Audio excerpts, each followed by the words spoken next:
السلام عليكم ورحمة الله. ازيكم حبايب قلبي؟ عاملين ايه؟ يا رب تكونوا بصحة وهنا والف خير.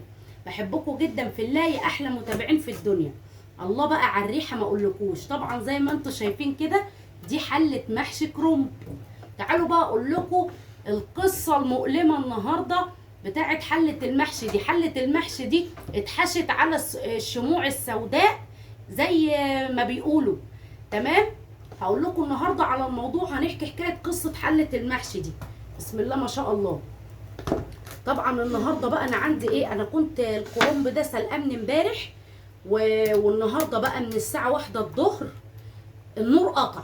تقريبا كان في عطل في النور قطع. جاي بقى الساعه كام؟ تخيلوا بقى، جاي الساعه 5 المغرب. من 1 الظهر جاي الساعه 5 المغرب. عايزه اقول لكم ان انا حشيت المحشي اللي انتوا شايفينه دوت على كشاف التليفون، والله على كشاف التليفون لما العيال يعني استووا زي ما انتوا شايفين كده. قصتها مؤلمه النهارده بصراحه حله المحشي دي. وقلت والله لا اعملها كده زي ما هي، ولا هعمل جنبها فراخ ولا لحمه ولا اي حاجه، هو كده مفيش الا هو. بسم الله. شايفين بقى الصباع بصباعه ازاي؟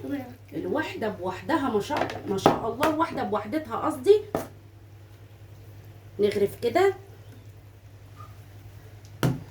استنوا بس، ده انا عامله الفيديو ده عشان خاطر كمان اقول لكم على حاجات تانية.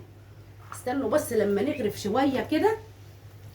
عايزه اقول لكم قد ايه ريحته جميله، ولا حاطه شوربه ولا حاطه اي حاجه، والله ساقيه بالميه. والله يا حبيبي يا ابني جعت. ثانيه واحده.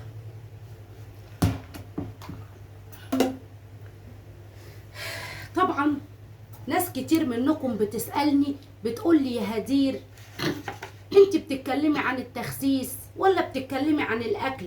وفي ناس بتبعت لي على الواتس من بره، من دول بره، بتقول لي انت ازاي بتتكلمي عن التخسيس او ازاي بتخسي واكلك كله دسم؟ بصوا يا جماعه، اولا بالنسبه للاكل، المحشي ده ماله؟ انا عايزه اعرف بس كده المحشي ده ماله. بسم الله الرحمن الرحيم. المحشي ده عباره عن رز وخضار.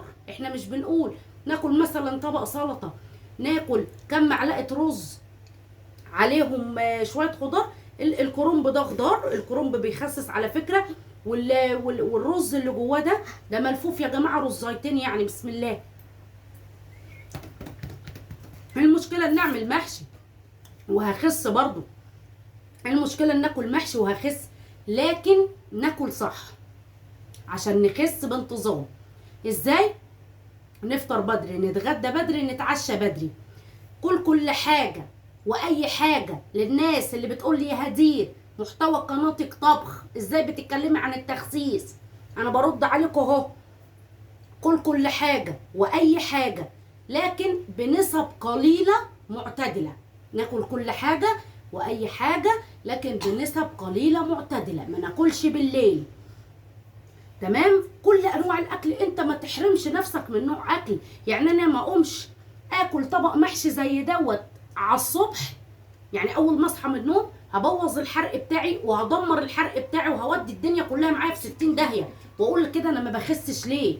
ما اقومش اكل طبق زي ده الساعه 12 و1 بالليل و2 بالليل، كده انا بدمر نفسي. لا، اكله في ساعات النهار، اكله قبل الساعه 7 بالليل. على الساعه 7 بالليل اتغدى بشويه محشي زي دول. وقال تعالى: ولا تجعل يدك مغلوله الى عنقك ولا تبسطها كل البسط فتقعد ملوما محصورا. يعني اكل كل حاجه لكن بكميات بسيطه. ما تحرمش نفسك. كل مكرونه بشاميل، كل محشي، كل بفتيك، كل سمك، كل جمبري، كل فته، كل حاجه.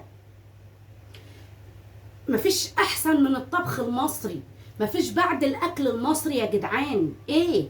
ناكل كل حاجه، ولكن زي ما ربنا قال ان، وزي سيدنا محمد عليه افضل الصلاه والسلام قال، نخلي عندنا مكان للنفس، نخلي عندنا مكان للميه.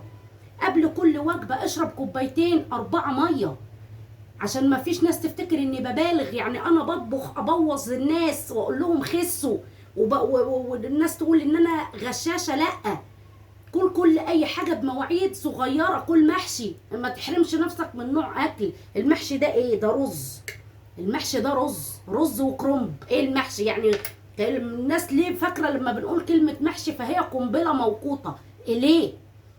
ناكل كل حاجه يا جماعه، ناكل كل حاجه، كل حاجه واي حاجه، لكن بنسب قليله معتدله. ما تاكلش طبق زي ده على الصبح عشان ما بوظش حرقي، ما ارجعش اكله بالليل الساعه 1 و2 بالليل. لا، ناكل في مواعيد الغده بتاعتنا ما بتحرق. ناكل كميات صغيره من كل حاجه، ناكل كل اللي نفسنا فيه، كل حلويات، كل حاجه، بس لكن حتت بنسب قليله على مسافات بعيده. كده عمرك ما هتتخن. اشرب ميه، ولقد خلقنا من الماء كل شيء حي. شرب الميه. عندك اي مرض في الدنيا، املاح، سكر، ضغط، اشرب ميه. دهون ثلاثيه، اشرب ميه. امشي، اتحرك، وكل اللي انت عايزه بنسب صغيره. عمرك ما هتعيا.